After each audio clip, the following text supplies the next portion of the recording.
Okay, second video that I make as my hair is also drawing. Teapot picture in the background. Let's see, I can't point. I have no spatial skills whatsoever. There you go. Okay, so mentalese. Have you ever heard of that? This is a concept that we don't think in language, right? The concept expresses, let's say what's ease, right? It's sort of a language. It's mentalish. It's mentalese. It's the notion that actually we don't think in language, but instead, what do? We think in mentalese.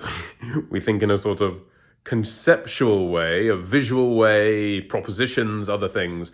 In the mass media, let's say, in the popular science world, right, outside of academia as such, but one foot in, one foot out, Steven Pinker, very controversial linguist and cognitive psychologist, cognitive scientist, is a big fan of this. He puts this forth in a book, which I'll hopefully be reading and critiquing on this channel in the spirit of fair use, etc.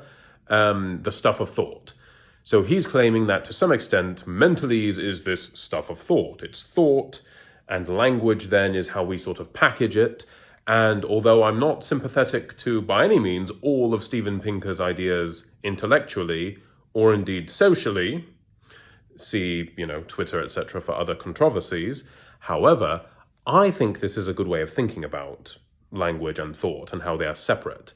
The fact that we can have synonyms at all, which aren't fully synonymous, but the fact that we can, or translate, but that we have these mental images. So snow, sleet, etc. are different words for different phenomenon, but you could say, oh, that's like the Inuit having a gazillion words for snow, which is a myth, right? The Inuit and various other speakers of Inuit-like languages, or indeed Arctic languages of any kind where there's lots of snow, they have more words because they live in an environment with more snow and maybe different fine gradations thereof. But in English, we've got loads: snow, sleet, hail, slush, etc. And they're all slightly different.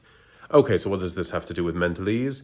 Well, we could translate these into Inuit, etc. And we could convey the same idea. We could go, in fact, to the Arctic, and we could talk about snow with the Inuit because we have the same vague notion of what snow is out there in the world, culturally packaged differently, and culture plays a big part in this.